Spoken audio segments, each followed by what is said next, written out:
Hello സുഹൃത്തുക്കളെ, അങ്ങനെ നമ്മൾ ഇവിടെ വീടിന്റെ മുന്നിൽ ഉണ്ടായിരുന്ന ഒരു പഴയ മെക്സിക്കൻ ഗ്രാസിന്റെ ലോണ് മാറ്റി അവിടെ നമ്മൾ പേൾ ഗ്രാസ് വെക്കാനുള്ള ഒരു തീരുമാനമാണ്. അപ്പോൾ ഓൾറെഡി ഞാനിവിടെ പേൾ ഗ്രാസ് വെച്ച മെക്സിക്കൻ ഗ്രാസ് നല്ല ഭംഗിയൊക്കെയാണ് കാണാൻ, പക്ഷെ അത് മെയിൻ്റനൻസ് കൂടുതലാണ്.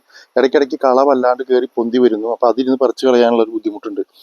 അപ്പം ഇപ്പോൾ ഒരു 8 വർഷത്തോളമായിട്ട് നല്ല രീതിയിൽ ഞാൻ മെയിൻറ്റെയിൻ ചെയ്ത് കൊണ്ടുവന്നതാണ്. പക്ഷെ എന്നാലും ഇപ്പോഴത്തെ ഒരു ട്രെൻഡ് മാറിയപ്പോൾ നമുക്കും പേൾ ഗ്രാസ് വെക്കണം എന്നൊരു ആഗ്രഹം. അപ്പം അങ്ങനെ നമ്മൾ pearl grass Mexican grass complete നമ്മൾ റിമൂവ് ചെയ്തു.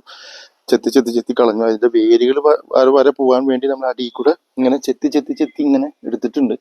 ഞാൻ തന്നെയാണ് എല്ലാ പണി എടുത്തത്. അപ്പോൾ ഇനി നമുക്ക് മണ്ണുത്തി പോയിട്ട് പേൾ ഗ്രാസിന്റെ കാര്യങ്ങൾ നോക്കണം. പേൾ ഗ്രാസ് ആണെങ്കിൽ ഒരുപാട് തരം പേൾ ഗ്രാസ് ഉണ്ട്. പലരും പറ്റിക്കപ്പെടുന്നുണ്ട്. മിനിയേച്ചർ ഫോം ഉണ്ട്, വേരിഗേറ്റഡ് ഉണ്ട്, അങ്ങനെ ബഫല്ലോ ഗ്രാസ് ഉണ്ട്. അങ്ങനെ പല വെറൈറ്റിയിലുള്ള സാധനങ്ങളുണ്ട്. അപ്പോൾ നമുക്ക് സ്യൂട്ടബിൾ ആയിട്ടുള്ള നല്ല നിലത്ത് പതിഞ്ഞു കിടന്ന് വളരുന്ന, കളകൾ അധികം വരാത്ത, ഉയർന്നു പൊന്താത്ത തരമാണ് ഭംഗി ഉണ്ടാവുക. അപ്പോൾ അത് നമ്മൾ നോക്കി കണ്ടുപിടിക്കണം. അപ്പോൾ ഞാനൊന്ന് മണ്ണുത്തിയിൽ പോയിട്ട് നോക്കട്ടെ നമുക്ക് പറ്റിയത്. ഒറ്റയടിക്ക് നമുക്ക് ഷീറ്റ് വെച്ച് കവർ ചെയ്യാൻ പറ്റുമോ നോക്കാം. അതല്ലെങ്കിൽ പിന്നെ നമ്മൾ ഓരോന്നായിട്ട് നട്ട് പഠിപ്പിച്ച് വരുമ്പോൾ 2-3 മാസം സമയം എടുക്കും.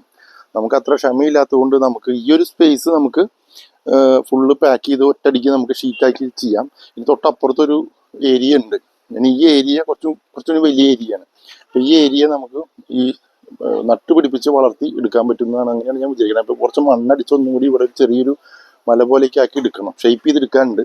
അപ്പോൾ അവിടുന്ന് ചെത്തിക്കളഞ്ഞ മെക്സിക്കൻ ഗ്രാസാണ് ഞാൻ ഇവിടേക്ക് ഇട്ടേക്കണേ. ഇവിടെ ഇങ്ങനെ അതിൻ്റെ വേര് കിടന്നാലും അതിൻ്റെ മുകളിൽ മണ്ണ് വന്ന് കവർ ചെയ്യുമ്പോൾ ചിലപ്പോൾ അത് വളരില്ല എന്നുള്ളൊരു പ്രതീക്ഷയിലാണ് നമ്മൾ നിൽക്കണത്. അപ്പോൾ അടുത്ത വീഡിയോയിലേക്ക് നമുക്ക് അടുത്ത ഡെവലപ്മെൻറ്റ്സ് വരുമ്പോൾ ഞാൻ അടുത്ത സെക്ഷനിൽ ഇടാം. Okay, thank you.